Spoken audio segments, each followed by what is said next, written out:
Bueno, Shabbat Shalom para todos. Pues bueno, vamos a iniciar con este estudio de hoy. Hoy nos corresponde lo que es Mateo 12, ¿no? Recordemos que ya vimos Mateo 10, que es el llamado, donde Yeshua le hace a lo largo de ese estudio del llamado y nos muestra cómo nosotros pues estamos siendo llamados, ¿no?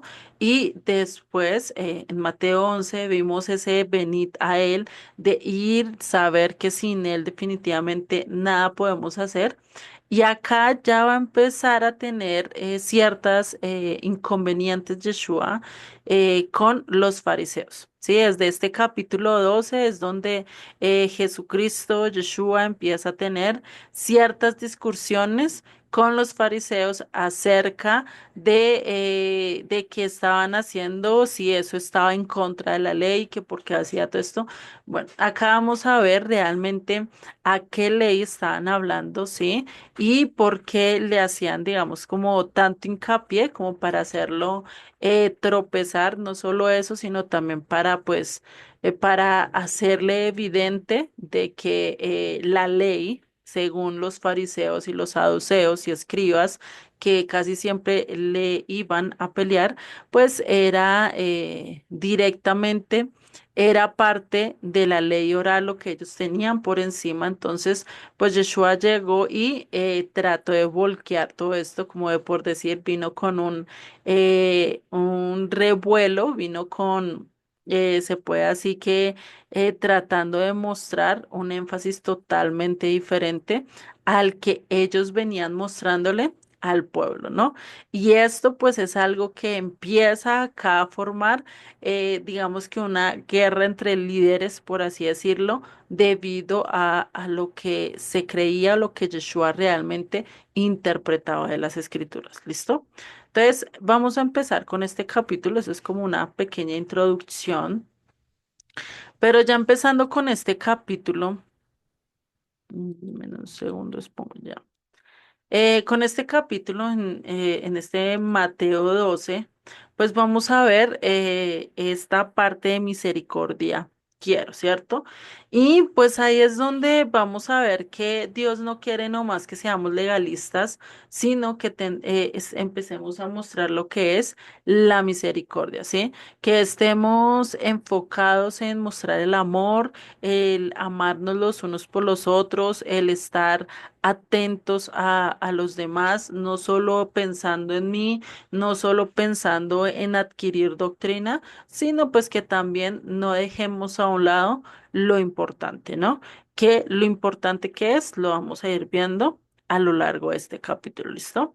Antes de continuar, pues darle la bienvenida a Roxana, Santiago, chiquitines, no sé si los chiquis están ahí, bienvenidos a todos, ¿vale? Gracias, saludos, bendiciones. Ay, por ahí está. Vale, chava, chalón. Bueno, entonces pues vamos a iniciar con este capítulo 12, ¿sí? Donde pues vamos a ver ciertas partes donde vamos a alternar lo que hice en la versión de Chemtop, ¿sí? En Mateo Chemtop con la versión Reina Valera. Incluso no solo eso, sino que yo también hice varias investigaciones en otros textos o en otras versiones como para tener, digamos, un poquito más em, de expectativa, un poquito más de base para poder empezar con este estudio, ¿no? Y vamos a recordar, y de por sí, este capítulo, y vamos a ver que hay una frase también que es como el centro, el clímax de todo lo de este libro, ¿no? Y lo vimos desde el capítulo 11 cómo el reino comenzó, ¿no?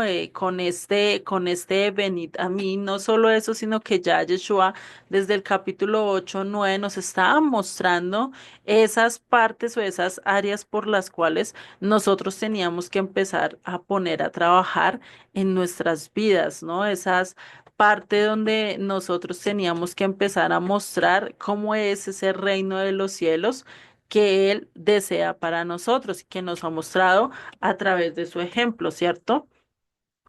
Por eso acá en el capítulo 11, pues cuando vimos lo de Juan el Bautista, ¿cierto? A él qué le estaban diciendo y qué decía o qué dijo Yeshua, yo soy más grande que Juan el Bautista, incluso soy mucho más que los profetas, ¿sí? O sea, él, y lo vemos con la carta a los hebreos, ¿no? Que él se ponía incluso y hasta incluso le preguntaron, ven, ¿quién eres tú? Incluso a Juan el Bautista le dicen, venga, ¿quién eres tú? Y él dice, yo no estoy, no soy Elías, no soy un profeta, no soy nadie de ellos, ¿cierto? Sino soy de aquel que habla. Isaías, ¿cierto? Y no solo eso, sino vemos que él también fue el cumplimiento de Miqueas 3, ¿cierto? Pero que no alcanzó debido a la indiferencia, debido a la incredulidad de la gente, pues no se alcanzó a cumplir esta parte de Miqueas 4, que es donde realmente habla de Elías, ¿no? Por eso, acá en este capítulo 12, pues está dando como un imaltum, un ultimátum, como una perspectiva diferente a lo que realmente se quiere para el reino de Dios y lo que quería era mostrarle esto al pueblo de Judá, ¿sí? Y pues recordemos que él a donde llegó a la casa de Judá estaba caminando, enseñando a los judíos. Todavía no se había ido al norte, todavía estaba directamente en Jerusalén, ¿sí? Por eso acá enfatiza esta parte del reino donde él quiere mostrarles qué es lo que es su reinado, cómo es que va a ser su reinado, pero esta oferta el pueblo judío la empieza a rechazar, ¿sí? Deja de buscarla, deja de mirarla y empieza a hacer otras cosas que no. Por eso, pues él se va a ir ¿a dónde? A los gentiles, a las 10 tribus en medio de la dispersión, que es donde está hoy actualmente, ¿no? Actualmente, ¿dónde está? ¿Está en Judá o está en las naciones? Está en medio de las naciones, hablando, se puede decir que así como José disfrazado de gentil, disfrazado de extranjero, ¿cierto? Hablándole a todas las naciones que a él es al que necesitan y que a él lo van a tener que, pues, que buscar porque él es el único medio de salvación, ¿cierto?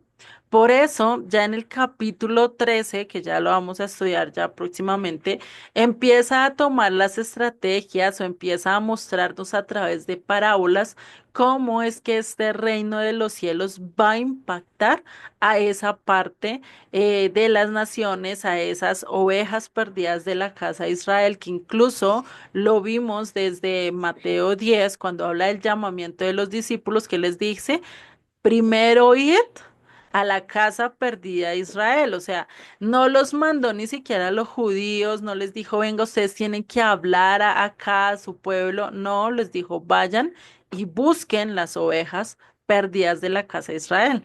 Y ahí es donde vemos que el ministerio de Yeshua realmente no era solo con la casa del sur, y no podemos decir que no era para el sur, sino que sus comienzos no era para ellos. Muy posiblemente él quería hablarles a todos, quería instruirles a todos, pero el problema es que la casa del sur estaba enceguecida, estaba igual que para el tiempo de Isaías, estando en dos caminos, ¿sí? Y pues más que todo tratando de hacer mezclas, buscando, yo sigo a Dios con tal de que no me vaya mal, pues le cumplo a Él, pero también busco estos respaldos porque ellos me pueden ayudar, ¿sí? O simplemente decían, no, yo cumplo a Dios, yo obedezco a Dios porque eso fue lo que me enseñó mi papá, eso me enseñó mi mamá, pero no había una creencia plena de acuerdo a lo que Dios les estaba pidiendo, ¿sí? Y pues por eso Isaías les dice, hipócritas, ustedes le buscan con labios, pero su corazón realmente está totalmente lejos de mí, ¿sí?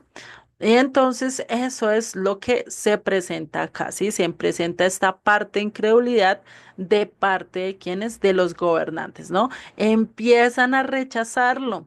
Y acá es donde vamos a empezar a ver cómo los líderes de la casa de Judá, pues en representación del todo el pueblo de Judá, pues empiezan a rechazar a quién, a Yeshua, al Mesías, ¿sí?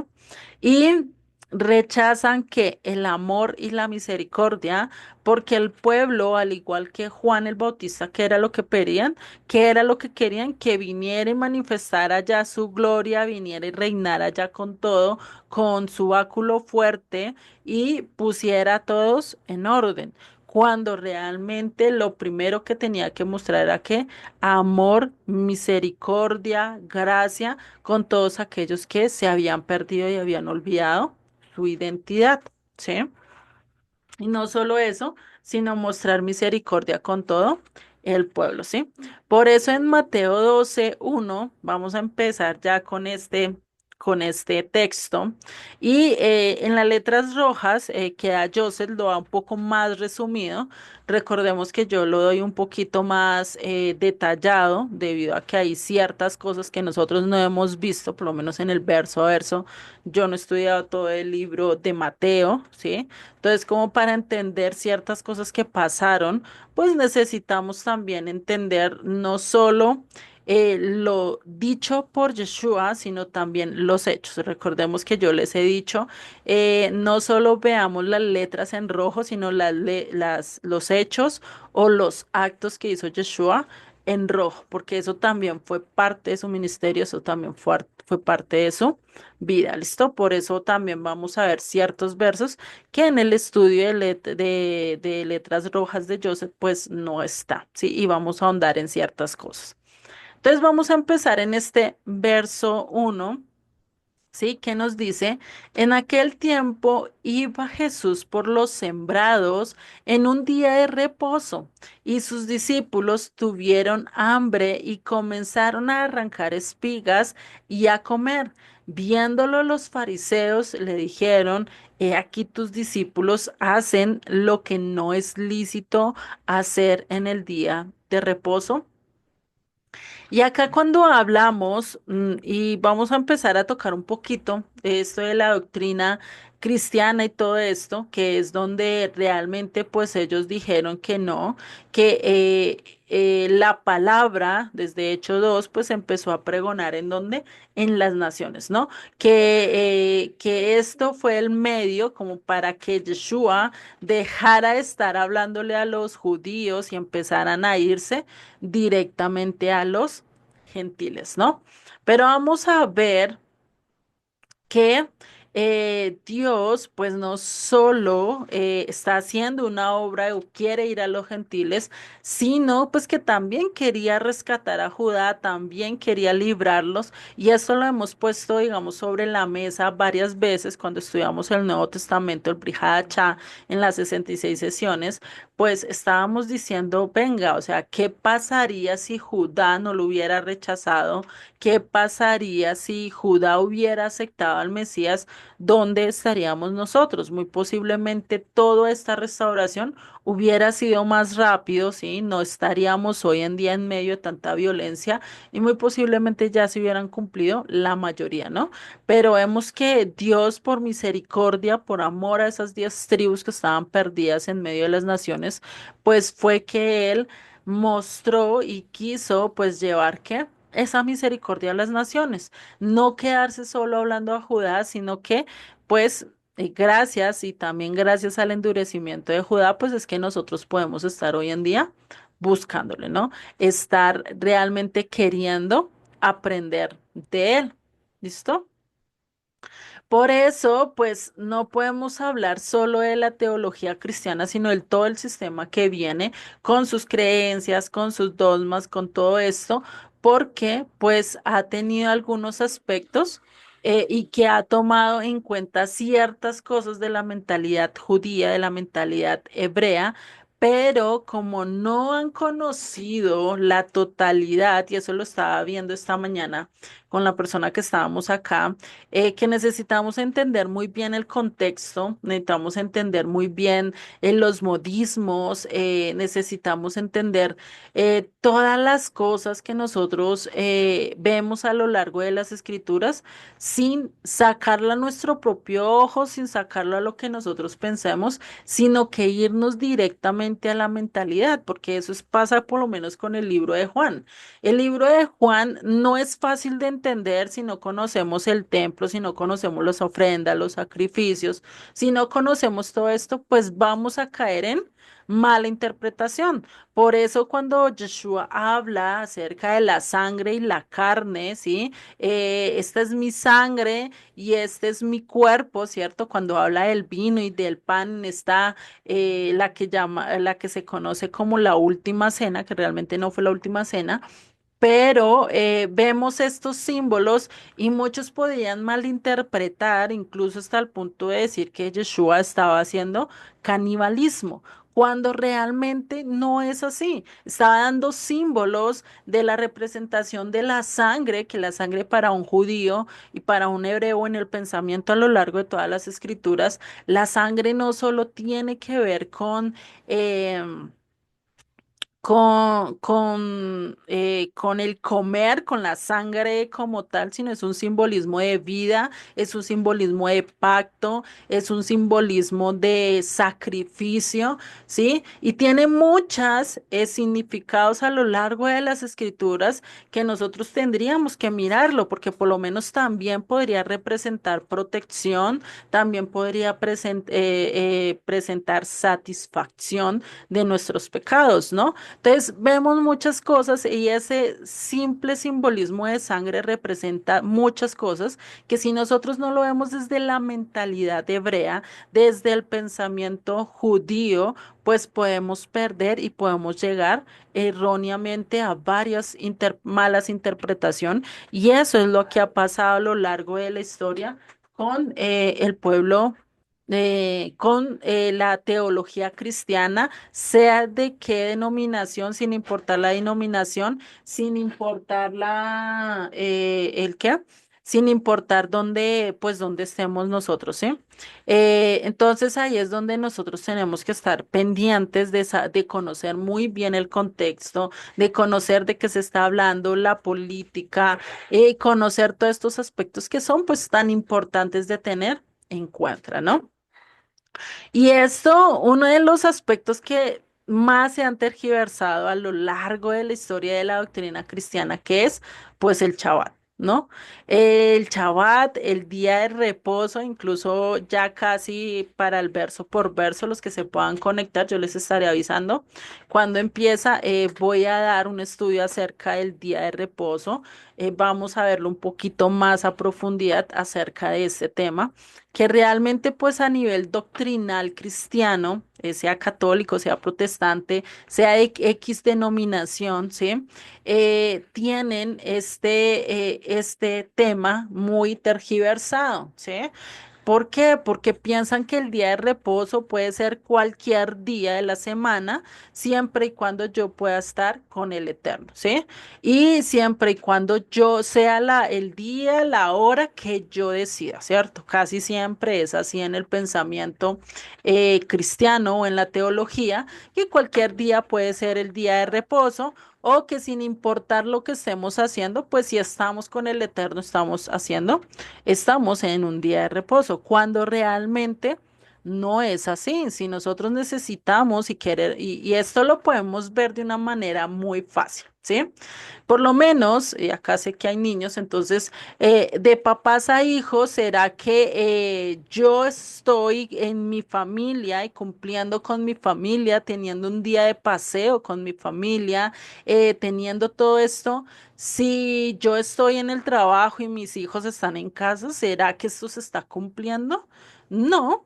Podríamos decir, ay, yo estoy en un día familiar, pero estoy 8 horas en el trabajo, fuera de eso las horas que me lleven el transporte y lo que llegue a casa, y eso sería 1 hora, media hora, 2 horas, lo que le podamos dedicar en familia. ¿Eso sería decir que estoy en un día de familia? No, cierto, no sería equivalente. ¿Por qué? Porque no estás pasando un día con la familia, no estás compartiendo literalmente un día de 24 horas donde estás totalmente centrado y desbocándote en dar tu amor, tu servicio a quienes, a aquellos que son tu familia, sea que seas hijos a tus padres, sea que sean padres a los hijos, sea que esposo o esposa, a cada uno de ellos, pues a eso es a lo que va con respecto al día de reposo. Entonces no podríamos verlo así. Y cuando Dios habla a lo largo de las escrituras, en Éxodo, más que todo cuando se da este mandamiento, 6 días trabajarás y uno me lo dedicarás totalmente a mí, será un día de reposo y es de olvidarnos del mundo, olvidarme de mis metas, olvidarme de todo lo que yo soy para desligarme de todo eso y decirle, heme aquí, aquí estoy, quiero escucharte, quiero honrarte, ¿sí? Que es totalmente diferente a lo que realmente la teología cristiana dice, ¿no? Porque muchos dicen, no, yo estoy en día de reposo y estoy acá en el trabajo, pero, o sea, si estás al 100% con Dios, no. Y muy posiblemente ni vas a tener tiempo de realmente estar orando con Dios y hablando con Dios debido a las actividades que tienes, debido a la responsabilidad que tienes, debido a las cosas que tienes que hacer en el trabajo, ¿cierto? Entonces podríamos decir que no. Es esto, o sea, y acá muchos por eso dicen, no, pues es que acá por eso Yeshua estaba haciendo esto, porque pues estaba ya la ley de Moisés, ya estaba caducada, ya no tenía que hacerse, pero realmente está hablando de la ley de Moisés. Sin embargo, acá realmente lo que no está hablando y no está hablando de la ley escrita como tal, de la ley dada a Moisés, sino está hablando de qué? De estas interpretaciones de hombres, de rabinos, de sabios a lo largo de la historia en el pueblo judío, que desde, recordemos que más o menos desde la época de Babilonia, fue que todas estas tradiciones empezaron a escribir, ¿sí? Y pues eso era algo que no, pues no se quería, o sea, y es algo que realmente para Dios no quería y Yeshua tampoco quería, por eso ellos estaban haciendo cosas que realmente iban de acuerdo con la ley escrita, más no con la ley de los hombres, ¿sí? Y esto es algo que debemos de tener presente.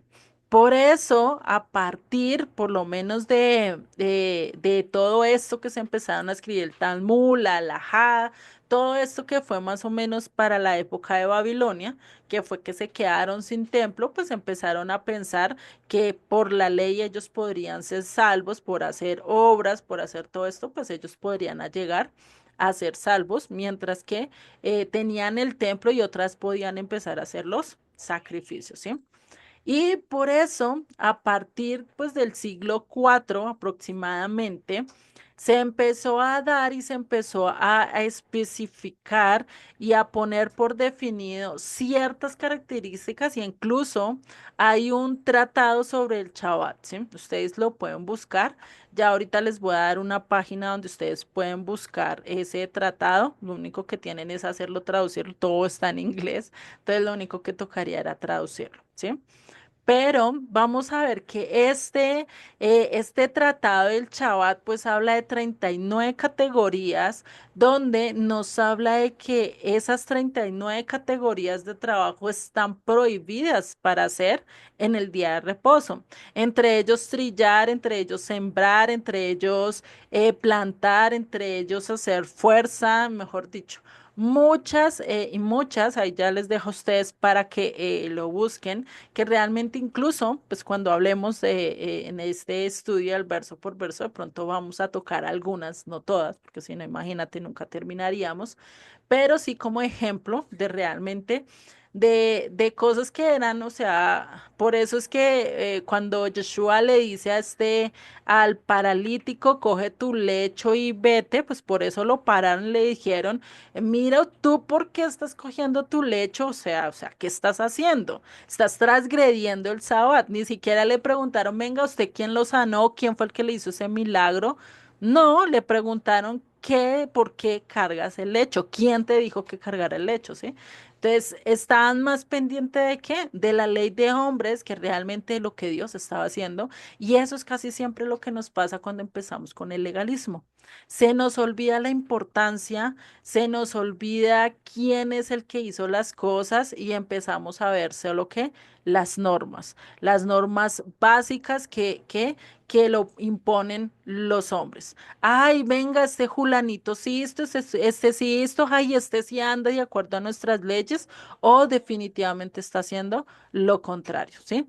Ahí, y realmente, pues esa era la controversia que se estaba dando en ese tiempo. Y la controversia empieza acá en este verso 2 que dice, viéndolo los fariseos, le dijeron, he aquí tus discípulos hacen lo que no es lícito hacer en el día de reposo. O sea, ¿qué les está diciendo? Venga, o sea, mire lo que sus discípulos están haciendo. Esto no es lícito, no es bueno esto que se está pasando. O sea, ¿qué vamos a hacer? ¿Sí? Mira, cuidado lo que estás haciendo, ¿no?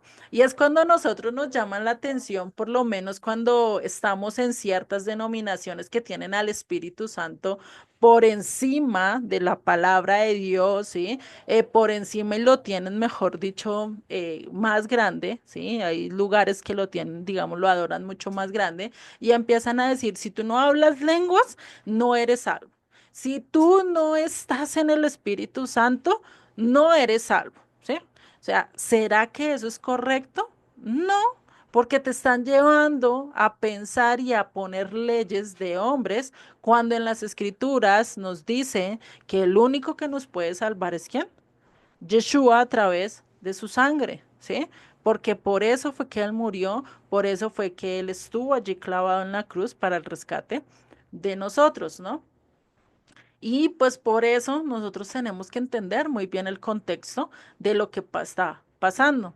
Y otros contextos que pasan por alto en la interpretación, cuando leemos así muy por encimita y tratamos de pensar y de decir que los fariseos eran solo un grupo o pensar que todos los fariseos eran iguales. Y esto es algo que cae muy...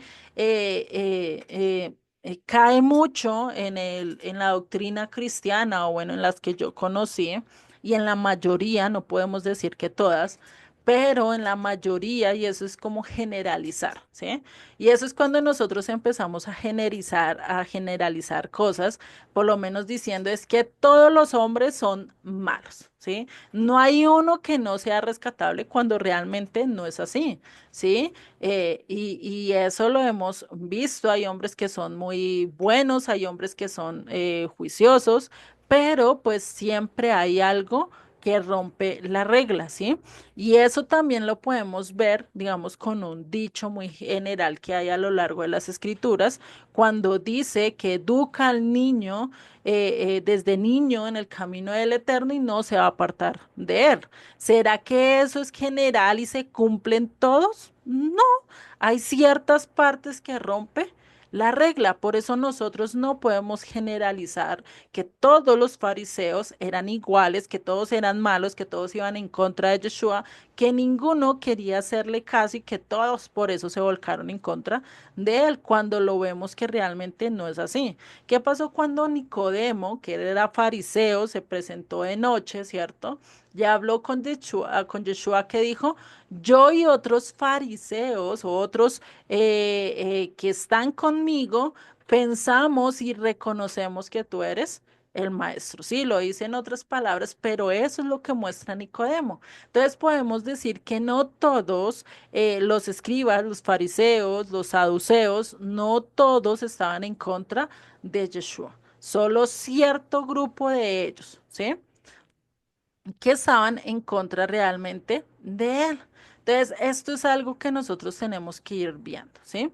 Y por eso es que para esa época, por lo menos recordemos que en el grupo de los fariseos existían varias escuelas, ¿sí? Entre ellas hay dos que es muy conocidas. ¿Quién se acuerda? Esas dos escuelas que son muy conocidas y que para la época de Yeshua pues eran las más sobresalientes. ¿Quién se acuerda? Pues una es la de Gilel Y la otra es la de, ay, no me acuerdo la otra. Empieza con ese. Cha. Chamán, chamaín. Exactamente, Chamaice. Muy bien. Sí, entonces se dividía en dos escuelas. Y no solo estaban los fariseos, estaban los saduceos, estaban varios grupos, incluyendo los celotes, que pues no era que compartieran mucho en cuanto a doctrina, sino que su pensamiento era mucho más ultranacionalista, muy parecido a lo que en nuestros países, por lo menos acá en Colombia, se ve mucho lo de las FARC, ¿no? Que, ay, no, vamos a pelear por el pueblo, pero pues terminan perdiéndose a lo largo del camino, ¿no? Y estos celotes pues eran ultranacionalistas que querían defender a su nación y por eso iban con cualquier romano que se les apareciera sin importar si realmente era justo con el pueblo o no. O sea, imagínate. Entonces, por eso pues para esta época, pues está en esta parte de los fariseos, ¿sí? Que esta secta de los fariseos, ¿cuándo surge? Surge para la época de Alejandro Magno, ¿sí? Para la época de los griegos. Y no solo ellos, sino también los saduceos, recordemos que empiezan más o menos para esta época, donde se da esta guerra judío bueno, los macabeos contra los griegos, que pues realmente los macabeos era una familia de judíos que se pusieron a pelear y tomaron, digamos, como la bandera de decir, venga, esto no va a poder continuar aquí, no vamos a permitir que estos griegos incircuncisos vengan y hagan su santa voluntad, pues no vamos a hacerlo. Entonces, por eso empezó este grupo que empieza a ver y pues ellos iban en contra de esto, ¿no? No quisieron seguir las filosofías o el pensamiento de los griegos y por eso empieza a unirse este grupo que era celoso por la ley, celoso por las tradiciones, por la cultura y por eso se empezaron a denominar los fariseos, que de ahí pues es lo que hoy viene como los rabinos, ¿no? Más o menos es parecido a lo que hoy en día conocemos. Y pues entre uno de ellos pues estaba Nicodemo, ¿no? Uno de los más conocidos a lo largo de las escrituras. Estos eran que quienes observaban la ley, que tenían el anhelo de conocer y eran, digamos que, sinceros al buscar la voluntad de Dios. Por eso podemos decir que no todos, habían gente y podríamos decir que la gran mayoría en sus inicios pues quiso seguir y decir, no, vamos a encontrar la voluntad de Dios, vamos a estudiar las escrituras, vamos a darlas a conocer y eso era lo que querían, que ya después se volvieron y empezaron a ver gente religiosa, gente que trataba de cumplir con por apariencia las cosas y no por seguir realmente lo que realmente pues se debería hacer con la voluntad del Eterno, ¿no? Por eso estas dos escuelas que ya Solecito nos dijo que es la de Chamay, que es la de Gilel, son dos escuelas muy importantes que se dieron para esa época, ¿sí? Y que realmente representan, por lo menos Chamay era la estricta, la que digamos que era muy legalista y Gilel, digamos que era muy suave, ¿sí? Pero también, pues en ciertas formas llegó digamos que los pensamientos o la interpretación de Joshua estaba un poquito más hacia la de Hillel, pero no dándole todo el crédito. Pues habían cosas que realmente pues tampoco eran como tan liberales, ¿no? Había cosas que sí tocaba tener digamos que un punto de vista muy duro y por eso pues él empieza a dar la interpretación de las escrituras con un balance, ¿sí? Ni muy liberal ni tampoco muy legalista, ¿no? Por eso siempre hemos hablado que con las cosas del Eterno siempre hay que tener balance, ¿no? Y para ver un poquito de ejemplo, la escuela de Gilel es de donde proviene el apóstol Pablo, Gamaliel. todos estos descendientes vienen de esta escuela donde era su interpretación es un poco más flexible, más esto y donde buscaba más que el mostrar misericordia, ¿sí? No tanto el legalismo, sino el entender a la gente que se quería acercar a Dios, que quería buscar realmente de Dios en vez de ser cáscara o piedra de tropiezo para ellos, pues lo que querían realmente era que mostrar parte de lo que Dios quería hacer en sus vidas, ¿no? Y para la escuela de Chamay, pues realmente era muy rígida. Cierta forma, muchos podrían argumentar que una era mejor que la otra, que ay, no es mejor tener misericordia, no es mejor ser legalista y empezar a pelear con eso, sino que saber que hay ocasiones en que hay que ser muy rigores, hay que ser muy duros, y eso lo vemos a lo largo de las escrituras con Dios, ¿no?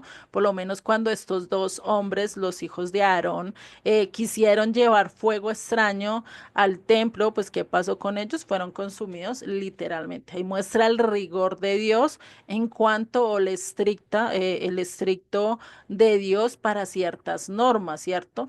Pero también vemos la misericordia de Dios en ciertos momentos, ¿no? Como lo vemos a lo largo con Yeshua, ¿sí?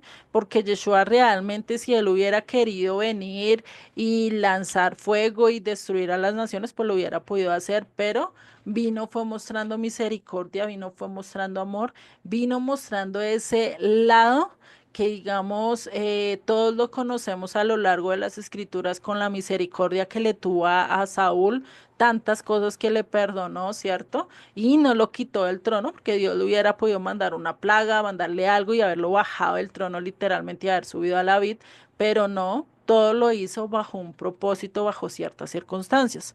Por lo menos cuando David cometió ese pecado, pues era digno de muerte. Pero Dios que dijo, no vas a morir tú, va a morir tu hijo, y ahí mostró esa misericordia que más adelante iba a mostrar con todos nosotros, ¿no? Entonces, esto es algo que nosotros debemos demostrar. Lo mejor es que seamos personas inflexibles con nosotros mismos, es decir, que sí seamos legalistas con nosotros en nuestra observancia, en las cosas que hacemos, en lo estricto con nosotros, si podemos hacerlo, pero tenemos que ser flexibles, ¿qué? Con el prójimo. ¿Sí?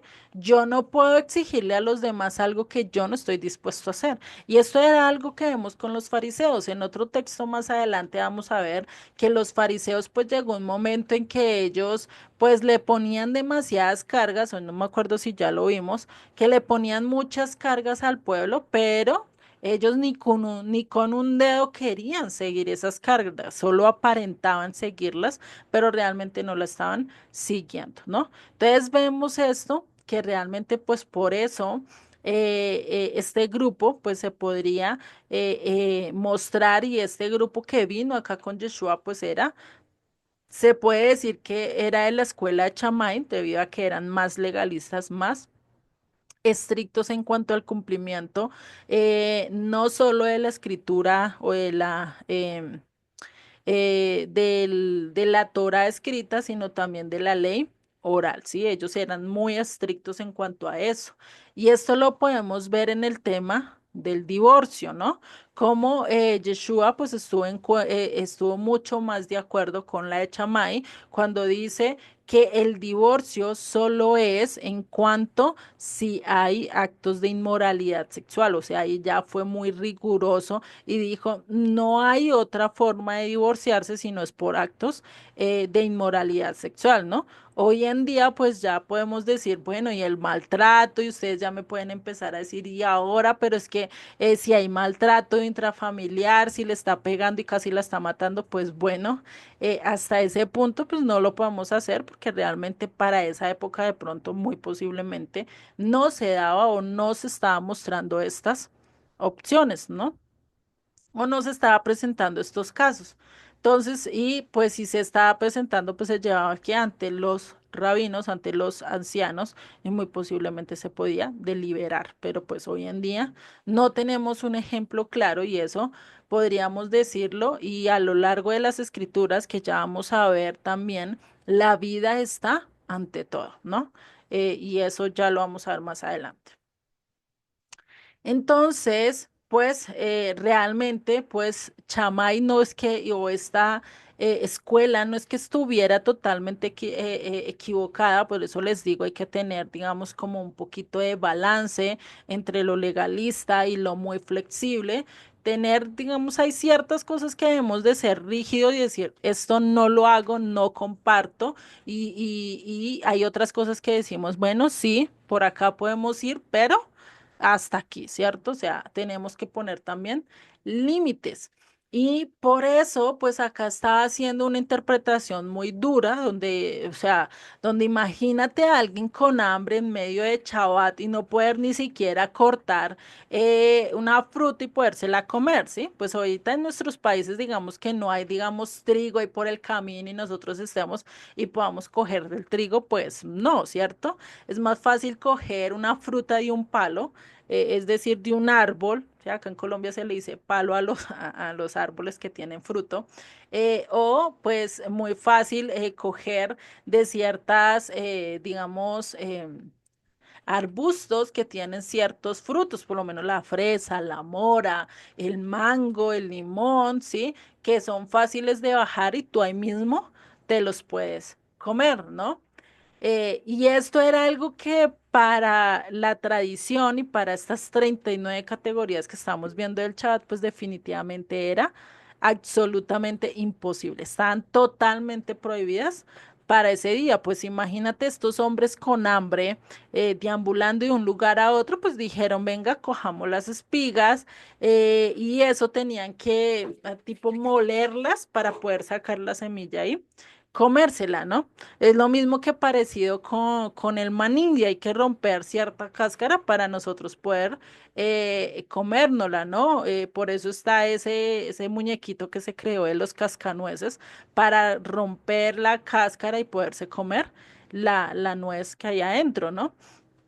Entonces, esto es algo que podemos ver que realmente pues era algo duro esta interpretación que ellos estaban haciendo, sino realmente era algo que no era y no estaba en contra de la ley escrita, ¿sí? Porque la ley escrita, donde ustedes pueden ver en la ley escrita que dice que ellos no podían frotar, que no podían arrancar, que no podían desmenuzar la comida para podérsela comer, ¿no?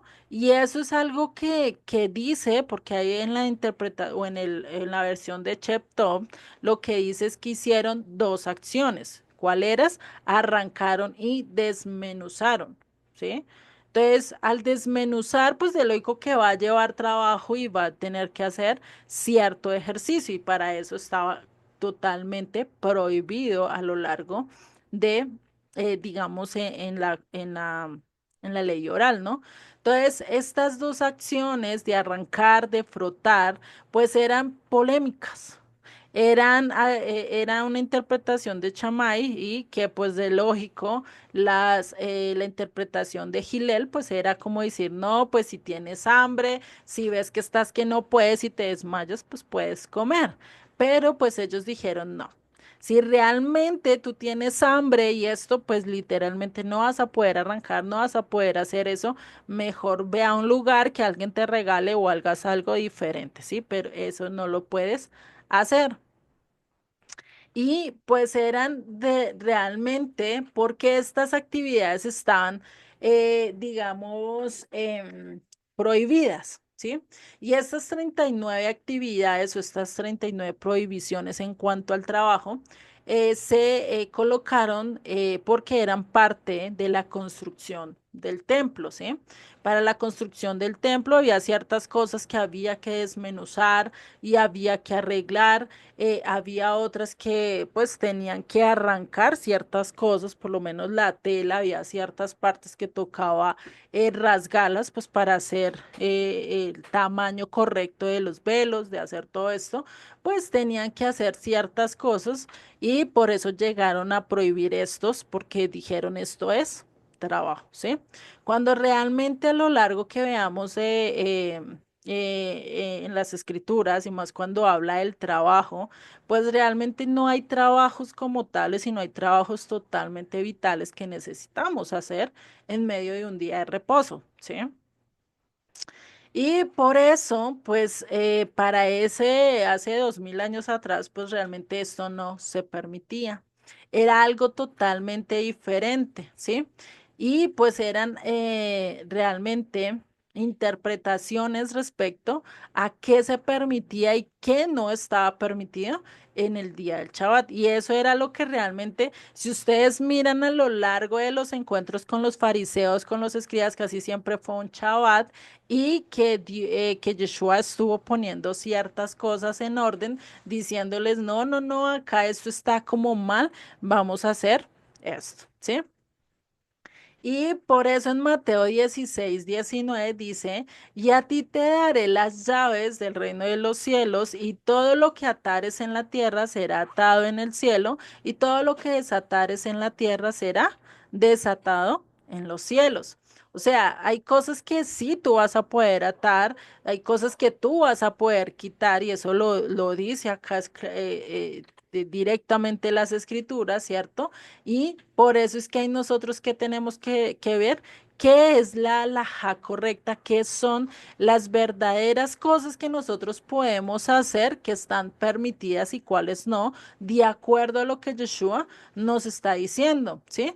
Porque realmente este es un tema complejo para nosotros que estamos empezando, porque nosotros decimos, ay, pues venga, si nosotros queremos aprender cómo guardar el Shabbat, pues lo primero es que pensamos, pues vamos a donde nuestros hermanos los judíos, ellos lo han guardado siempre y pues podemos vivirlo de tal manera, ¿cierto? Pero a veces perdemos realmente la importancia de que pues realmente no siempre va a ser así. ¿Por qué? Porque hay cosas que ellos tienen de manera legalista que va en contra de lo que dicen las escrituras, por lo menos esta imposición de prender las velas. No estoy diciendo que estoy en contra, muy bueno, se puede hacer, ¿sí? Pero no podemos decir que Dios ordenó el encendido de velas cuando no es así, ¿sí? Dios no lo mandó. Dios ¿qué? Dios le, Dios lo que quiso, pues más bien con este encendido de velas, y esto fue un simbolismo de las dos casas, que es la luz en medio de la oscuridad, que es el Shabbat, ¿cierto? Pero eso no lo impuso Dios. ¿Sí? O sí lo impuso Dios. No, ¿cierto? Dios no lo impuso y por eso nosotros tenemos que estar viendo bien este tema, ¿vale? Y por eso es que acá los discípulos pues estaban comiendo en un campo porque no estaba prohibido por la Torá. Y acá les voy a preguntar, ¿ustedes qué creerían que la Torá habla acerca del Shabbat diciendo acerca de el acto de comer? ¿Sí? En cuanto a este tema. Bueno, pues yo creo que básicamente lo que quiere decir aquí es que cuando hay una necesidad, hay que suplirla cuando es una necesidad vital, ¿no? Ujú, Y bueno, como ellos estaban, pues ahora sí que cansados y andaban llevando el evangelio o enseñando a la gente, pues era un trabajo duro y pesado porque andaban en el camino, bajo el sol o bajo ujú, circunstancias muy difíciles. Entonces, para ese momento era imprescindible comer para tener el aliento de seguir. Bueno, ujú. eso creo. Vale. ¿Y te acuerdas qué ley hay acerca De esto de gente que estaba necesitada y que podía entrar a cualquier sitio y comer. No, no te entendí la pregunta. Bueno, hay una ley en la Torá que habla con respecto en cuanto al sembrar, en cuanto a esto, que se tiene que dejar, digamos, para esas personas que andan así, que son extranjeros y llegan en un momento que tienen hambre y no Ah, está, sí, digamos, esta disposición de estar cerca, ¿cierto? sí, ¿Te en, acuerdas en, de qué ley hay? en Ruth. En Mm. Ruth, ¿no? Cuando tenían que dejar la espiga o el fruto, no recogerlo todo y dejar para el extranjero, el necesitado, el menesteroso, la viuda. Exactamente, sí. Sí, exactamente, ahí ese, y vamos a ver el texto específico donde nos habla acerca de esto, ¿sí? Dame un segundo, se me perdió acá, listo. Es Levítico 19:19. ¿Qué dice este mandato? Cuando ciegues las mies de tu tierra, no cegarás hasta el último rincón de ellas, ni espigarás tu tierra cegada, y no lo rebuscarás tu viña, ni recogerás el fruto caído de tu viña, para el pobre y para el extranjero lo dejarás, yo el eterno vuestro Dios. Entonces, ¿qué dice ese pedazo de tierra? Y siempre va a haber cierta porción donde cada vez que había cosecha lo iban a dejar para cada persona que encontraran, pues tuviera hambre, pudiera coger y pudiera comer. Eso no quiere decir que podían llevar la canasta y llevar todo lo que podía que necesitaras para comer. No, lo que estipula es que tenías que comer ahí mismo hasta saciar tu hambre y seguir con tu camino, ¿sí? O sea, que no pensara solo en ti, en la avaricia, que casi siempre se hace. No sé si ustedes lo han visto y las personas que tienen finca lo pueden ver muy un poquito más, que hay personas que llegan a la finca y dicen, uy, yo quiero y venga y empaco y me llevo todo sin pedir permiso, sin pedir autorización, ¿no? Y pues para esa época estaba esta ley donde necesitabas pedir permiso, ir a donde el dueño y decir, ven, regálame, y eso por lo menos lo vemos con el ejemplo de Ruth. Ruth, ¿qué hizo? Ruth fue y encontró un campo y empezó a coger lo que quedaba, ¿no? Hasta que halló gracia, pues en los ojos de Booz, ¿no? Eso era algo que estaba pasando acá también con los discípulos, o sea, por eso Yeshua no lo vio malo, que ellos estuvieran comiendo, porque me imagino que vendrían de un viaje largo y empezaban, digamos que con esta hambre, y hay veces que a nosotros, a pesar de que hemos comido bien en la mañana, y veces que, oh, se nos da un hambre atroz y no sabemos cómo saciar, pues eso es algo que necesitamos ver, ¿no? Entonces, de esta manera, pues los discípulos por eso estaban arrancando, estaban comiendo las espigas, estaban haciendo, porque pues de acuerdo a la Torá, de acuerdo a lo escrito, pues no estaban haciendo nada malo. Porque ¿qué dice la Torá? La Torá, ¿qué dice acerca del Shabbat? No puedes cocinar alimentos en ese día, tienes que prepararlos con anticipación, ¿cierto? No tienes que trabajar, no tienes que hacer nada de eso, pero no dice no puedes coger de lo sembrado y comer directamente, o sea, no te dice eso, ¿sí? Lo que te dice es solo eso, no tienes que preparar alimentos, porque el preparar alimento requería encender la leña, que requería preparar la olla, requería mucho trabajo para esa época, ¿sí? Aunque hoy en día también, porque el hacer un almuerzo 2 horas, 1 hora, pues es tiempo que no le estás dedicando a Dios, digamos, ya para el Shabbat, ¿no? Entonces, de acuerdo a lo que ellos realmente estaban hablando los fariseos, pues era, no estaban siguiendo la interpretación de los ancianos. La ley oral era lo que ellos no estaban siguiendo, ¿sí? Por eso vemos lo que le responde Yeshua. Les dice, pero él les dijo, ¿no habéis leído lo que hizo David cuando él y los que con él estaban tuvieron hambre? ¿Cómo entró en la casa de Dios y comió los panes de la proposición que no les era lícito comer ni a él ni a los hombres que estaban con él, ¿sí? Sino solamente a los sacerdotes. Y este es un gran ejemplo. Yo por lo menos todavía me pregunto, pues, ¿por qué Dios permitió que él comiera preciso estos panes de la preposición, ¿no? ¿Por qué preciso fue y llegó, fue directamente a donde un sacerdote a pedir comida, cuando muy posiblemente pudo haber caminado lugares más adelante y hubiera encontrado comida en otro estilo, ¿no? Pero vemos que Dios por algo puso esto, toca estudiarlo un poquito, digamos, más a fondo para entender este texto, pero sí vemos que David hizo eso. Y él llegó ante un sacerdote, le dio los panes y lo bendijo. Sí, lo único que le dijo el sacerdote, mira, lo único es que tenías que no haber conocido mujer, ni tú ni los hombres que están contigo para que lo puedan comer. ¿Sí? Y eso fue lo que David le dijo, no, llevamos varios días de camino, tranquilo, eso no hay problema por ese lado, ¿no? Entonces, imagínate ese aspecto donde incluso para esa época se tenía misericordia. ¿Por qué? Porque debido David muy posiblemente estaba muy cansado, estaba debilitado y por eso tuvo que tomar esta opción de decir, lo único que me queda para salvar mi vida y la de los hombres y los que están conmigo, pues es que tomar de estos panes, comer de estos panes, ¿no? Y esto lo vemos donde este hecho histórico, porque esto lo muestra un hecho histórico, como diciendo, pero en la historia vemos este hecho, ¿no? Y está en Primera de Samuel 21, que vamos a leer parte de la historia, no la vamos a leer toda, ¿sí?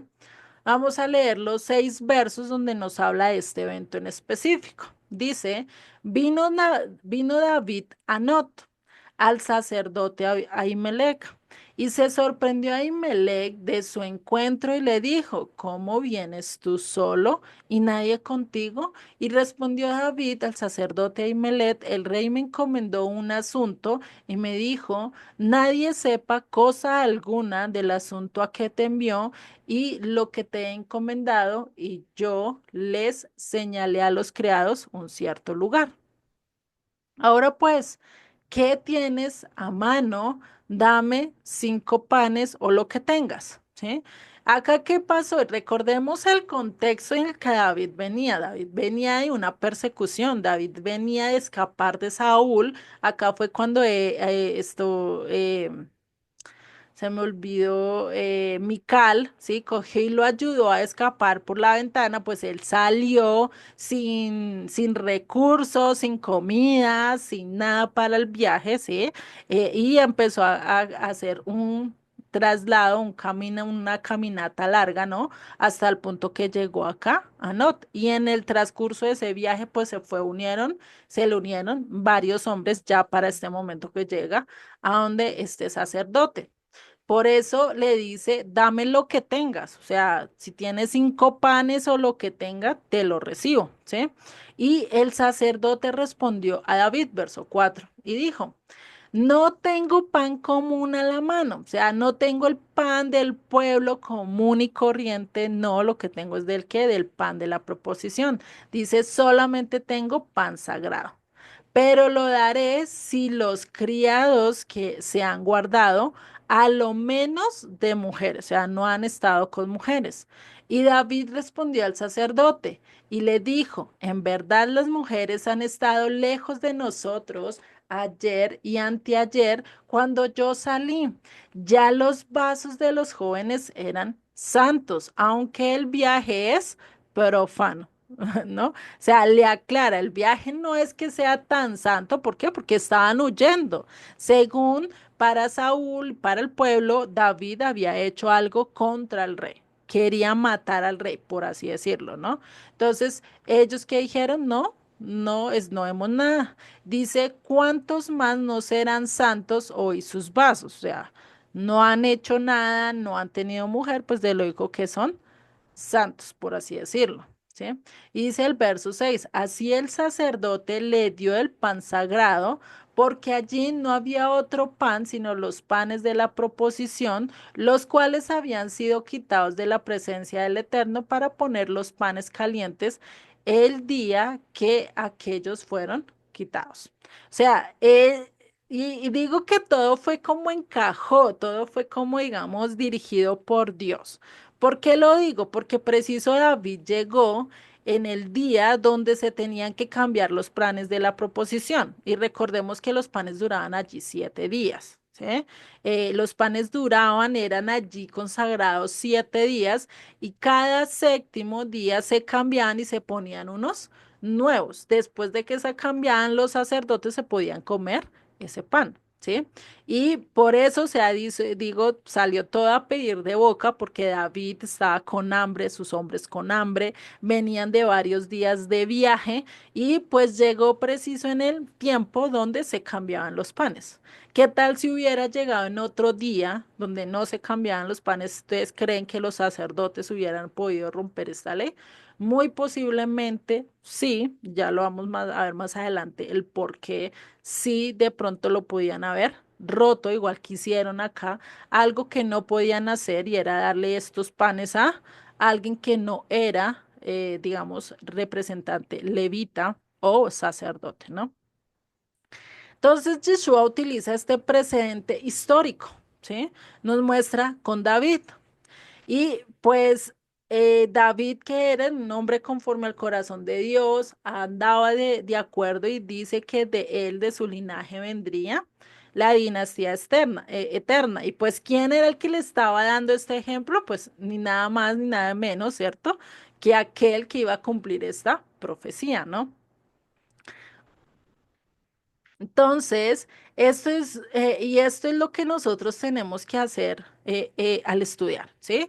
Mirar y conocer realmente la ley, por eso les dije lo de Juan, tenemos que conocer el contexto de lo que estamos viendo, conocer primero las escrituras, que son nuestra base, porque imagínate, o sea, ¿qué es más fácil?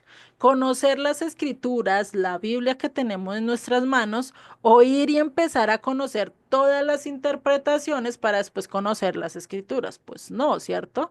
Lo mejor es conocer las escrituras porque después nos pueden hablar de X o Y interpretación y podemos decir, ah, esta encaja con lo que dice acá o esta definitivamente no encaja porque contradice este otro texto, ¿no? Entonces, por eso lo importante es conocer qué. Primero, las escrituras, ¿sí? Lo mismo lo podemos ver y un ejemplo muy práctico es con los billetes, ¿sí? A ti tú puedes y tú puedes andar con billetes y todo y te meten uno falso y si tú no lo conoces, pues tú vas a pensar que es uno verdadero, vas y lo haces la transacción normal y puedes llegar donde una persona que sí sabe de eso y te puede decir, venga. A mí no me vas a meter billete falso, mira, y si llegas hasta es posible te lo rompan ahí mismo y tú quedes como que, y ahora perdí plata, ¿cierto? Lo mismo es que nosotros necesitamos hacer. Para que a nosotros no nos metan billete falso, pues ¿qué necesitamos conocer?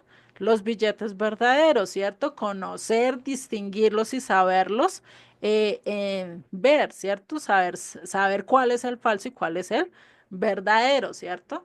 Lo mismo nos toca con las escrituras. Al conocer las escrituras, al conocer al detalle de qué nos está hablando, pues definitivamente podemos, eh, cualquier interpretación que venga, pues ya no va a ser tan fácil que nos tambaleen y irnos de cualquier pastor o X pastor que se nos presente y nos venda una idea.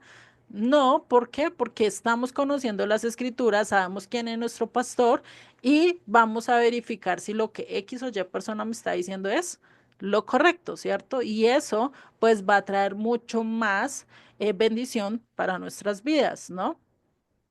Entonces, por eso, al tratar de obedecer o al tratar de seguir a las ordenanzas y las observancias de las escrituras, pues a veces decidimos seguir un poco más a Judá, ¿no?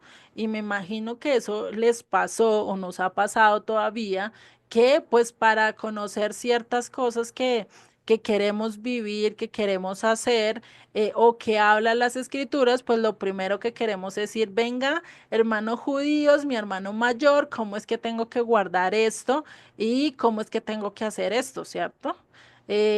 casi siempre se nos da por eso y realmente cuando yo inicié a conocer todo esto, pues yo quería conocer, venga, y ellos cómo guardan Shabbat y ellos cómo hacen. Cuando empecé a ver que tenían dos cocinas, que tenía una para carnes, otra para leches, yo dije, Dios mío, o sea, ¿qué es esto? ¿Será que toca hacerlo? Y yo dije, a tomármela con calma, porque o si no, imagínate, al ir y hacer todo lo que nuestros hermanos mayores dicen, pues definitivamente necesitaríamos muchos recursos, ¿cierto? Entonces, por eso es que nosotros no debemos estar tratando de cumplir leyes orales, leyes de rabinos, que incluso algo que tenemos que tener presente, y es que para los judíos lo que diga el rabino es como si lo dijera Dios, cuando realmente no es así, ¿sí? Porque si fuera así, imagínate hoy en día nosotros cumpliendo lo que dijo Pablo, venga, Sulanito, vaya, tráigame los papiros que dejé en tal lado y la capa y me la trae. Hoy en día, ¿dónde vamos a conseguir los papiros y la capa de Pablo? O sea, ¿sería que podríamos hacer eso diciendo que eso es palabra de Dios? Pues no, o sea, también tenemos que entender y sacar el entendimiento, tener discernimiento, ¿sí? Que eso solo lo da Dios a lo largo que vayamos estudiando, de qué es lo que realmente debemos hacer y qué no, y qué es palabra de Dios y qué no, ¿sí? Porque pues el Nuevo Testamento realmente son más que totalmente palabra de Dios, es más que todo se puede decir que es una interpretación o un comentario de la Torá, ¿sí? ¿Por qué? Porque nos está poniendo en punto de vista muy concreto lo que realmente la Torá quiere decir de ciertos mandamientos. Y caso de esto lo vemos acá con lo que Yeshua nos está mostrando, con lo que pasó en ese momento con los fariseos, ¿no? Entonces, por eso nosotros tenemos que cuidar esto. Otra cosa que se da, por lo menos en el tiempo del Shabbat, es que no se puede tocar instrumentos de instrumentos. O sea, ningún tipo de instrumento, guitarra, piano, nada de estos, porque también sería un trabajo, ¿sí? Hoy en día no sé qué tanta observancia se dé de esto, pero sí era y sí es parte de una observancia de la ley oral, que unos la cumplen, sí, otros no la cumplen, pues eso ya es depende. Hoy en día creo que no tanto, ya se han dejado un poquito más esta ley, ya ahorita se puede ver que en Chabad hay mucha gente tocando, cantando, ¿sí? Estando allí, pero pues eso también depende del punto de vista de la persona, ¿no? Y por eso vemos que esto realmente no es así, porque David hizo un salmo directamente para el día de reposo. ¿Cuál es ese salmo? El Salmo 92, ¿sí? ¿Qué dice este salmo acerca del día de reposo? Y dice este salmo ahí nomás en la introducción, dice salmo cántico para el día de reposo, ¿sí? Por eso subrayé ahí como para que ustedes lo puedan ver, ¿listo? Les encargo igual después si lo pueden estudiar mejor, pues bien sea. ¿Qué dice este salmo? Dice en el verso 1 del Salmo 92. Bueno es alabarte, oh Eterno, y cantar salmos a tu nombre, oh Altísimo. Anunciar por la mañana tu misericordia y tu fidelidad cada noche. Esto incluso creo que hay una canción actualmente de este salmo, ¿no? Y dice en el verso 3, en decacordio, en salterio, en tono suave con el arpa. O sea, ¿qué está diciendo? Con estos instrumentos alabémosle a Dios, ¿no? O sea, David no estaba de acuerdo y de acuerdo a la Torah realmente no dice que no podamos tocar instrumentos. O sea, incluso ni siquiera habla de instrumentos a lo largo de la Torah. Solo habla de la alabanza que se daba en el templo, en el tabernáculo, pero realmente no dice está prohibido, incluso dice que había alabanza las 24 horas continua, los 7 días de la semana, ¿sí? O sea, era algo que siempre estaba andando. Entonces, por eso decir que está prohibido el tocar instrumentos, o sea, es algo ilógico que va en contra incluso de lo que David estipuló para el primer templo, ¿no? Que es el servicio en el templo como tal, con esta orquesta sinfónica que él armó, ¿no? Vemos, sigamos en el verso 4. Por cuanto me has alegrado, oh Eterno, con tus obras, en las obras de tus manos me gozo.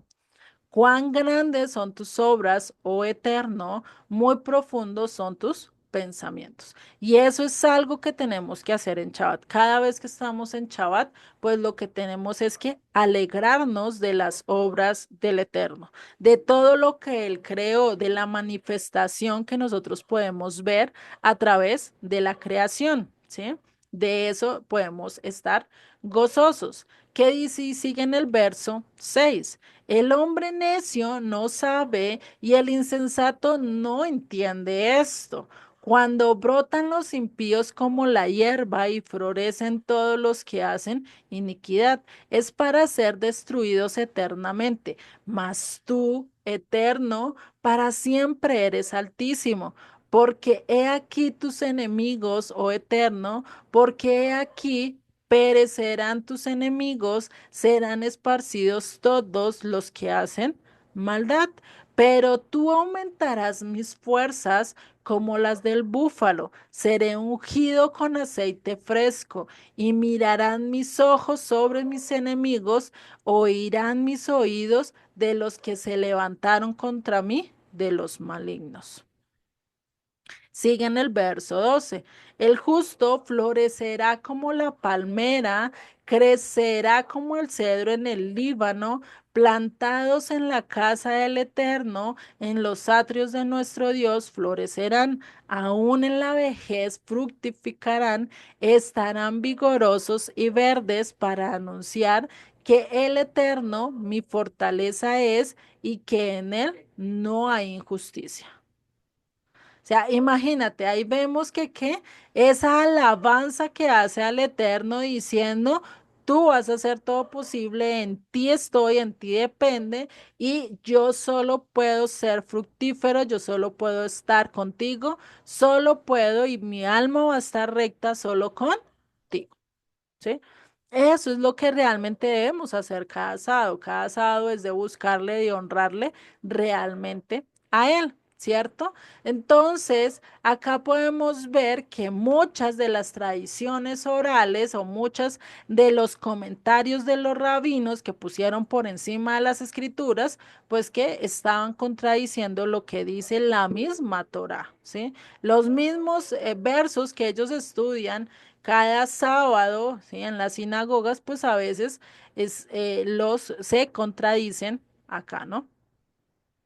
Por eso Yeshua le contesta de una manera muy tanjante acá, ¿sí? Y sin precedencia, poniéndole este hecho de que David había comido estos panes de la preposición y realmente, pues David se encontraban en una situación totalmente difícil.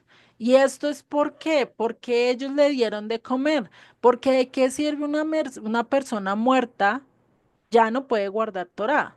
O sea, ¿será más valioso que la vida de una persona o que la persona muerta y así va a seguir guardando el Shabbat? Pues no, ¿cierto? Lo que Dios quiere es que nosotros podamos vivir, que estemos vigorosos para que en Shabbat podamos adorarle y servirle, ¿cierto? Eso es lo que más anhela Él.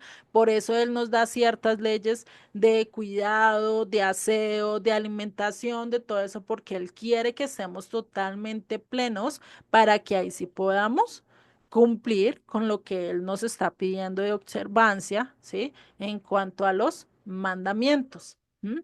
Entonces, todo esto nos muestra que el propósito de la Torá más que mostrarnos muerte, mostrarnos maldición, el propósito de la Torá es mantenernos con salud, mantenernos en bien y mantenernos en obediencia. Al nosotros hacer y ser obedientes, pues nos vamos a mantener bien, nada nos va a afectar porque el Eterno nos va a guardar, ¿no? Y es por eso, por lo que dice en Levítico 18:5. Por tanto, guardáis mis estatutos y mis ordenanzas, los cuales haciendo el hombre vivirá en ellos. ¿Qué dice? Haciendo esto vas a vivir en ellos, vas a vivir plenamente, vas a tener salud, ¿sí? Y si lo vemos desde la versión, la Biblia de las Américas dice, por tanto guardaréis mis estatutos y mis leyes, por los cuales el hombre vivirá si los cumple, yo el Señor. O sea, vamos a vivir si los cumplimos. Si no los cumplimos, somos como esos huesos del Valle de los Huesos Secos, ¿sí? Que hablan en Ezequiel 37. Vamos a estar muertos, no vamos a tener vida, ¿sí? Pero si nosotros vivimos bajo el mandato de Dios, bajo los principios de Dios, pues nuestra alma va a ser vivificada, vamos a estar realmente mucho mejor que lo que estábamos anteriormente, ¿sí? Entonces, acá no dice que si tú guardas y si tú cumples los mandamientos, las leyes de Dios, pues vas a morir. ¿Realmente es eso lo que está diciendo? No, te está diciendo es lo contrario, vas a vivir. Y eso también lo dice Moisés en Deuteronomio 30. Recordemos qué fue lo que él le dijo, estas dos opciones. ¿Quién se acuerda cuáles fueron esas dos opciones que le puso, que puso Moisés al hablarle al pueblo en Deuteronomio 30? Era escuchar y poner en obra la palabra de Dios, ¿no? Sí, Para que pero más puedan ser adelante. bendecidos. Ajá, pero para más adelante le digo, pongo delante de ti. Ah, la vida y la muerte, ¿no? Ajá, entonces le dice, o sea, si tú guardas los mandamientos vas a tener vida, Vida, si los desobedeces pues vas a venir la muerte. muerte. Lo mismo si obedeces pues tienes bendición, si no vas a tener maldición, ¿cierto? Eso lo dice ahí en este capítulo 30 que incluso dije, escoge pues la vida, ¿sí? ¿Y cómo vamos a tener vida? Pues guardando y cumpliendo los mandamientos, ¿no? Y esto es algo que realmente pues Yeshua, perdón, estaba haciendo con ellos, ¿sí? Les estaba explicando, les estaba diciendo lo que ustedes tienen que guardar, no tanto es lo que los rabinos, lo que todas las interpretaciones ustedes entiendan, principales cojan y guarden lo que dice solo las escrituras, ¿sí? Y cojan los comentarios que vayan de acuerdo a lo que dice las escrituras, más no en otras cosas, ¿sí?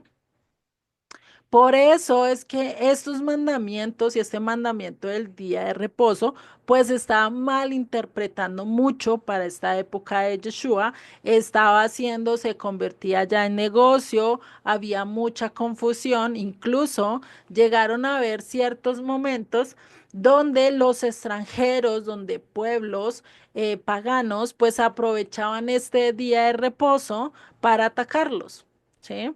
Y pues debido a eso muchos murieron, porque pues en día de reposo pues dijeron nosotros no podemos coger armas, nosotros no podemos defendernos, nosotros no podemos hacer nada, pues acá tenemos que morir, ¿sí?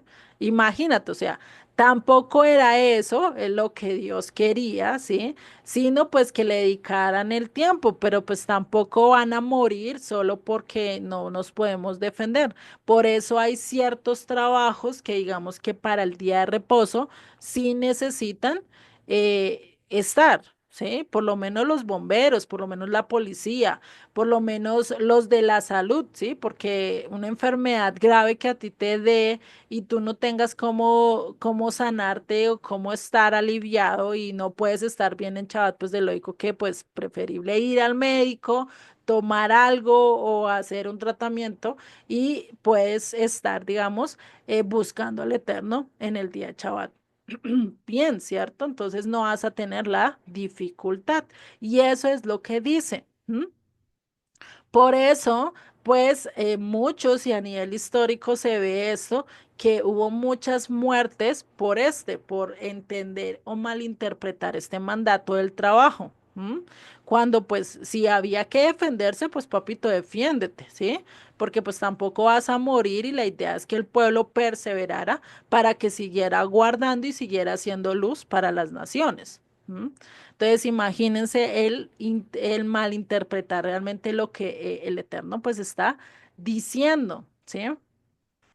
Y pues esto, pues realmente se ya después, años más adelante, se corrigió esto y dijeron, no, pues ahora nos defendemos y esto lo vemos por lo menos a nivel histórico para el 67 si no estoy mal, me corrigen, para la guerra de Yom Kippur que hubo, pues pensaron también hacerlo eso y por eso atacaron en un día solemne como es Yom Kippur, ¿no? Un día de ayuno donde todos están guardando y haciendo lo que el estar plenamente con el Eterno, pues dijeron, pues ataquemos en esta guerra, todos van a estar en sus casas guardando este parecido como un luto, como estar allí afligidos, pues no van a tener ganas de pelear ni nada. Y aún así que le tocó a Israel, salga, pelee y después vuelva otra vez a seguir guardando el día, ¿no?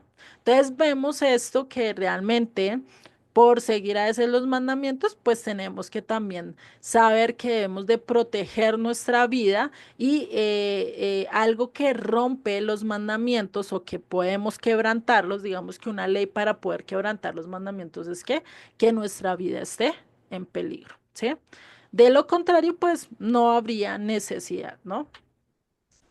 Entonces, ahora Yeshua pues va a tomar otro precedente, ya nos tocó un precedente histórico, ahora nos va a tocar un precedente de la Torah. Y esto lo vemos en el verso 5. Dime, Solecito.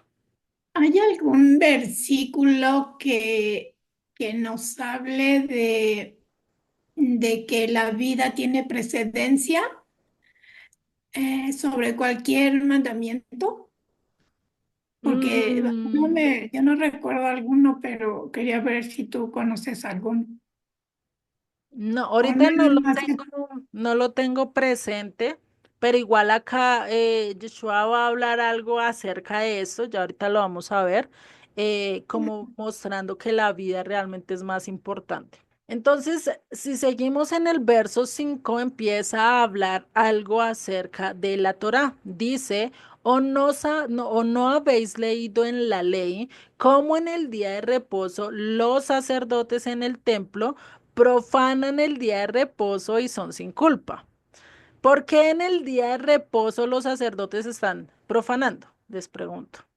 Es porque están trabajando, matando a bueno, en aquel tiempo matando a los corderos, preparando las ofrendas y pues todo eso era trabajo en días de reposo, ¿no? Exactamente, por eso Yeshua les dice claritamente ahí, venga, pues, o sea, ellos también estarían profanando, pero no estaban profanando, estaban cumpliendo el servicio a Dios, ¿cierto? Y por eso ellos estaban haciendo ciertas cosas prohibidas, pero para ellos como sacerdote no estaba prohibidas, porque imagínense. El pueblo tenía que llevar las ofrendas. ¿Qué tal si en el templo no hubiera nadie para recibirlas? ¿Cómo iban a hacer las ofrendas? ¿Cómo se iban a llevar a cabo los holocaustos? ¿Cómo iban a ser llevados a cabo todas estas cosas que tenían que hacer para el Shabbat? ¿Sí? Pues de lógico que tendría que haber alguien que trabajase y los únicos que podían trabajar, ¿quiénes eran? Los levitas, los sacerdotes, para que todo estuviera disponible para el servicio. Entonces, por eso tenemos que nosotros verificar a lo largo de las escrituras que es trabajo, ¿sí? Y es algo que nosotros tenemos que estar recordando. Por eso... Pues algo que sí podemos hacer en Shabbat por lo menos es el estar predicando, porque pues el estar acá hablando pues también es cansa, también es como que el cerebro se sobrecarga de todo lo que a veces viene pensando uno, porque no es tan fácil dar una clase, ¿cierto? Y creo que ya ustedes lo han podido ver cuando ustedes comparten con una persona. esa parte, sí, por lo menos el estar en un templo, el estar en un púlpito, el estar dirigiendo personas, por lo menos ya cuando hay comunidades, por lo menos en la escuelita allí en México, pues tiene trabajo, ¿cierto? Eso no es tan fácil. Hay que preparar el lugar, hay que estar todo limpio, que tiene que estar todo ordenado. Después de que todos se vayan, pues toca limpiar, toca ordenar, toca esto, pues hay trabajo, ¿cierto? Entonces, esto es lo mismo que se veía para eso. Entonces, digamos que si el servicio es para el eterno, está permitido, ¿sí? Siempre y cuando sea para Dios, que se haga directamente y con sinceridad para Dios, y no que lo terminemos haciendo como los fariseos, que mostraban por fuera que eran obedientes, servidores de Dios, muy juiciosos, pero por dentro sus corazones estaban, ¿qué? Sirviendo a otros ídolos, haciendo lo que realmente no era conforme a la voluntad de Dios, ¿sí? Y por eso, pues tenemos esta precedencia, ¿sí? De observancia de primero la Torah y después, ¿sí? Lo demás, o sea, y ahí lo dice en el mismo Levítico, ¿sí? En el texto que acabamos de leer, si guardan mis mandamientos, pues van a ser para vida. O sea, ¿qué es lo que realmente nos va a llevar a vida? Pues el guardar lo que Dios nos dejó, ¿sí? Por eso sigue en el verso 6 de este capítulo 12 de Mateo. Dice, pues os digo que uno mayor que el templo está aquí. ¿Quién es ese mayor? Pues Yeshua, ¿cierto? Él era mayor, ¿por qué? Porque es el mismo Dios bajando y estando con nosotros y enseñándose, pues de lógico que estaba mostrando mejores cosas. Por eso dice el verso 7, y si supieseis qué significa misericordia quiero y no sacrificio, no condenaréis a los inocentes. O sea, imagínate este verso, y este es el verso clave, el verso, digamos que podríamos decir, el verso o el tema central de todo lo que vemos a lo largo de este escrito, ¿sí? O de este capítulo de Mateo 12. Y acá es donde realmente una de las faltas que a veces tenemos como líderes, como iglesia, como personas, es que la misericordia. Y esto era algo que le faltaba mucho a estos fariseos, ¿sí? Incluso en Mateo 23, creo que es donde habla también acerca de los fariseos y les dice que ellos ofrendan en eneldo, ofrendan ciertas semillas, pero dejan por un lado la misericordia, el amor y pues, ¿qué les dice Yeshua? Ustedes tienen que dar misericordia, mostrar amor y mostrar, bueno, estas virtudes sin dejar de hacer lo otro, o sea, sin dejar de hacer esa ofrenda que ellos estaban haciendo en cuanto a la semilla, ¿sí? Porque esa era la ofrenda de servicio, ¿no? Y pues eso era algo que está estipulado que toca hacerlo, ¿no? Pero, ¿qué pasa? Por esa actitud de falta de misericordia, por esa actitud de que, pues, eso me importa más lo que yo pienso, lo que yo digo y voy tras mi interés y lo que hagan los demás, eso no me importa, pues realmente eso no era lo que Dios quería, ¿sí? Dios quería era que realmente le siguieran y lo obedecieran, porque ¿qué dice en Isaías, ¿sí? Cuando habla acerca de esto. ¿Realmente a él le gustan los sacrificios, le gustan las ofrendas? O por lo menos lo que le dijo a Saúl en 1 Samuel 15. ¿Qué fue lo que le dijo? Uy, no, a mí sí me encantan los sacrificios, las ofrendas, antes de que me obedezcas, antes de que me prestes atención. ¿Será que eso fue lo que le dijo a Saúl? No, ¿Qué le dijo? que no buscaba sacrificios, sino obediencia, que él le había pedido pues algo.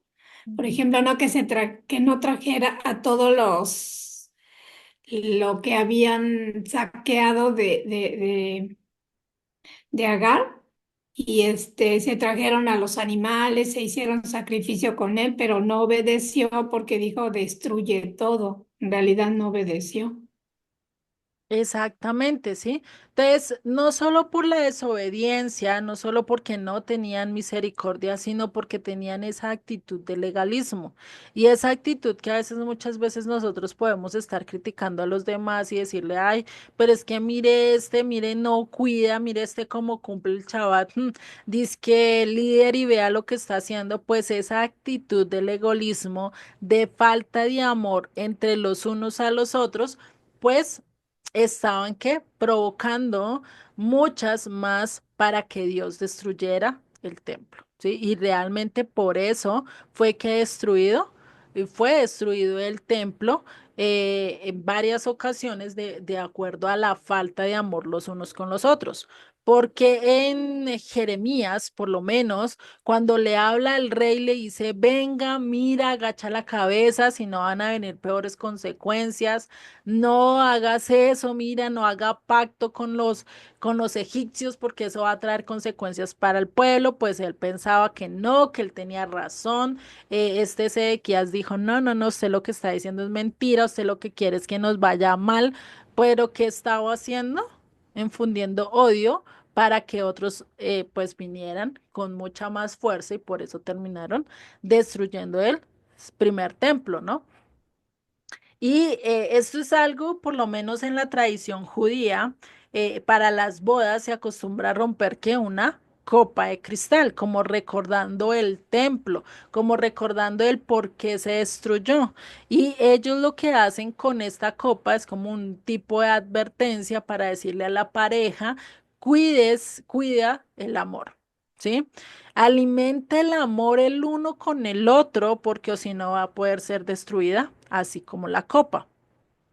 Y realmente eso pasa. No sé si ustedes lo han visto en familias o ustedes en medio de discusiones, que si el uno no cede, que si el uno no se da, ¿sí? No tratan de anteponer su amor sin importar las circunstancias o lo que esté pasando, pues es difícil y a veces empieza a quebrarse la familia, ¿sí? Y a veces por errores insignificantes que guardamos, que estamos allí acumulando, llega el momento en que estallamos, estalla todo, se rompe el matrimonio, igual que esta copa y termina todo quebrado, ¿no? No solo la pareja, sino también sus descendientes o sus hijos, ¿no? Entonces, por eso la importancia del amor los unos de los otros, ¿no? Y que eso es lo que se necesitaba para ese tiempo. Por eso lo que Yeshua estaba poniendo acá era por encima que antes de las costumbres, antes del sacrificio, antes de todo esto, pues necesitas mostrar compasión y misericordia por los demás. Sí, que si te debe 10.000 pesos, pues tenle misericordia y perdónale si es posible. Si estás dispuesto a perder esa plata, pues perdónale. Si no, pues dale tiempo y sé tú ayudándole también a que te pueda, digamos, resarcir eso, ¿no? Y esto era lo que estaba pasando para esa época. Y por eso este verso pues va a ser la clave de todo el mensaje, de que tenemos que, ¿qué? Misericordia, andar con misericordia, mostrar misericordia y eso es lo que vamos a ver a lo largo de este estudio. ¿M? ¿Y por qué razón fue destruida la sinagoga? ¿Por qué razón fue destruida toda la nación? ¿Sí? ¿Por qué razón no solo fue destruido el primer templo, sino también el segundo templo? Debido a eso, porque y a lo largo del judaísmo se enseña ese odio gratuito, ¿sí? Esa actitud de odio, esa actitud de amargura entre los mismos hermanos, entre no tener compasión, entre no tener calidad, generosidad, amor o mostrar todos esos atributos divinos que Dios nos muestra a lo largo de las escrituras, a través del mensaje de las escrituras, los olvidamos y los desechamos y por eso perdemos el enfoque importante de nuestras vidas. Es decir, lo más importante es tener ese amor, esa generosidad, esa calidez, todas esas atributos que el Eterno nos habla a nosotros que debemos de tener como discípulos, ¿sí? Que incluso esos eran uno de los primeros pasos o esas bienaventuranzas que hablamos a lo largo de Mateo 5, ¿no? Bienaventurados los misericordiosos porque ellos recibirán misericordia, ¿no? Entonces, imagínate, si ahí no lo está diciendo y Yeshua nos dio como una antesala de todo esto, acá vemos cómo realmente pues él estaba diciendo, venga, no hagas este sistema o no vuelvas todo esto en una fe directamente como un sistema frío, rígido, calculado y sin necesidad de mirar la sensibilidad humana. O sea, que dice, no, tú tienes que guardar Shabbat sin importar si tengas o no tengas para comer. ¿Sí? O no, tú tienes que hacer eso y tienes que estar alegre porque es que acá lo dice, pero tú no entiendes el trasfondo de la vida de la persona, ¿sí? A veces no podemos ser tan legalistas. Sí podemos ser legalistas en ciertas cosas, en ciertas palabras que piden las escrituras, pero también tenemos que tener esa misericordia, esa compasión, así como Dios nos la mostró a nosotros, pues tenemos que mostrarla también a los demás, ¿no? Por eso el profeta Isaías, pues cuando estaba el primer templo, ¿qué fue lo que dijo? Porque este pueblo se acerca a mí con su boca, y esto se lo dice el Señor a Isaías, y con sus labios me honra.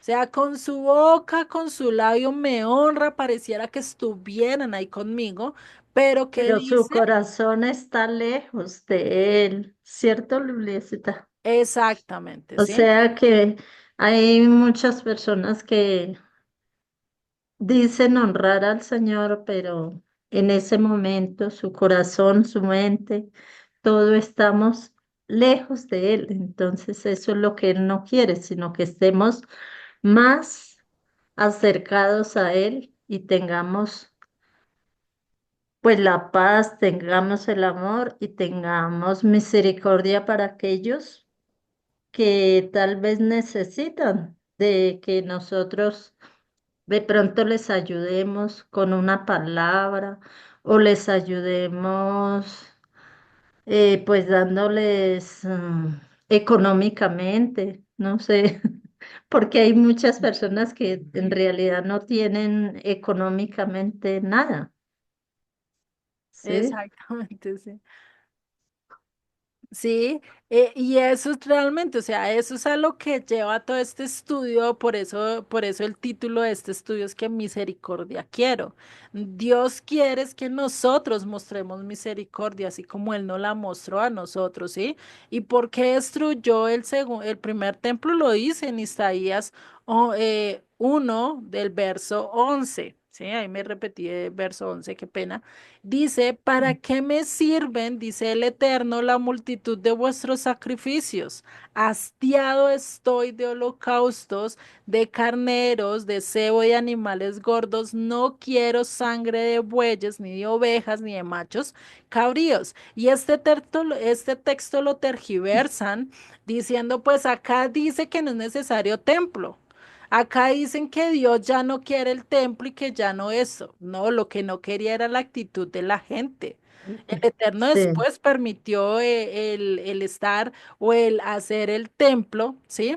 Pero lo que no quería es que se fueran en contra de eso, o sea, que no hicieran lo contrario a lo que Él está mostrando acá, que Él lo que quería era que mostraran misericordia, que mostraran esa compasión realmente de lo que él quería, ¿sí? Esa misericordia. Y por eso, pues, ¿qué es lo que le dice? Le dice a los líderes, venga, mira, yo ya no estoy, yo ya no quiero que ustedes sigan teniendo enemistad entre ustedes. Ustedes son hermanos porque se odian, porque se lastiman, porque se roban entre ustedes mismos. ¿Por qué no siguen lo que yo les he enseñado? El amor, la misericordia, la benignidad, ¿sí? Todo lo que nos enseña la Torá a lo largo de las escrituras, ¿no? Tanto de hacer ofrendas y todo eso, no, eso viene después a mostrarse si tu corazón no está circuncidado, ¿de qué sirve dar ofrendas? Eso es lo mismo cuando tú coges o bueno, alguien que tú sabes que te odia, que no te quiere para nada, que está hablando pestes de ti en la calle y viene a ti y te entrega un presente. ¿Tú cómo dices? O sea, ¿tú qué dices? Uy, es que este es bien hipócrita, ¿no? Viene y me regala y atrás está diciendo mil cosas de mí, ¿cierto? Pues llega un momento en que tú también te cansas y dices, ya con esta persona ni más, ¿cierto? Eso es lo mismo que el Estado está diciendo. Venga, no me busquen a mí así. Yo no quiero ese servicio y por eso les termina quitando el templo. ¿M? Entonces, esto realmente lo puedes entender, por lo menos cuando tenemos, o los que tienen hijos, por lo menos acá Roxana, que tiene los dos chiquitines, lo puede entender, ¿no? Cuando ellos se pelean, cuando ellos están discutiendo. ¿Será que a ti no te cansa? ¿Será que no es más fastidioso? ¿No te duele tanto el que ellos estén contendiendo y peleándose continuamente? Uy, sí, bastante. Exactamente, sí. Si eso es uno como ser humano, ¿no? Entiende ese dolor de la pelea, de los roces entre hermanos, pues ¿qué será el Padre que nos creó, que nos diseñó y ver cómo nos destruimos nosotros mismos? Pues imagínate, es doloroso. Llega un momento en que Él dice, pues definitivamente esto ya no va para más, ¿no? Entonces, eso es lo que estaba pasando acá y por eso él lo que quería era que mostráramos ese amor y realmente Yeshua lo exhorta a lo largo de sus enseñanzas.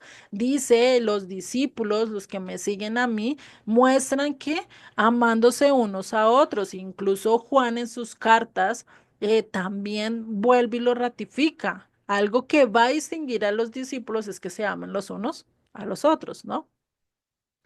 Por eso es la importancia de esto, de mostrar misericordia. ¿M?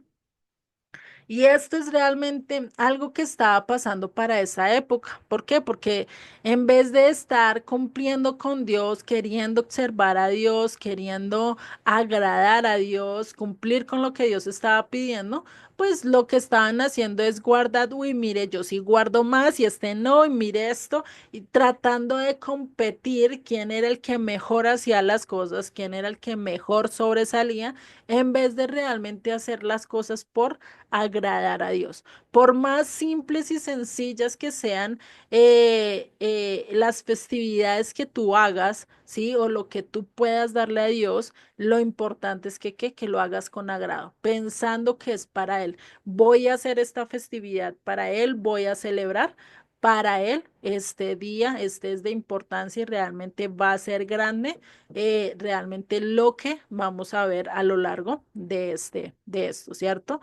Entonces, cuando nosotros podemos, y algo que debemos de cuidarnos es de estar, ¿qué? En arrogancia, de creernos mejor que los demás. Es que ya como entendí esto, ya como estoy entendiendo las escrituras, ya como he avanzado, pues ahora, uy, es que estos evangélicos, uy, que estos católicos, uy, que esos, empezar a menospreciar a los demás, pues es lo que no debemos de hacer.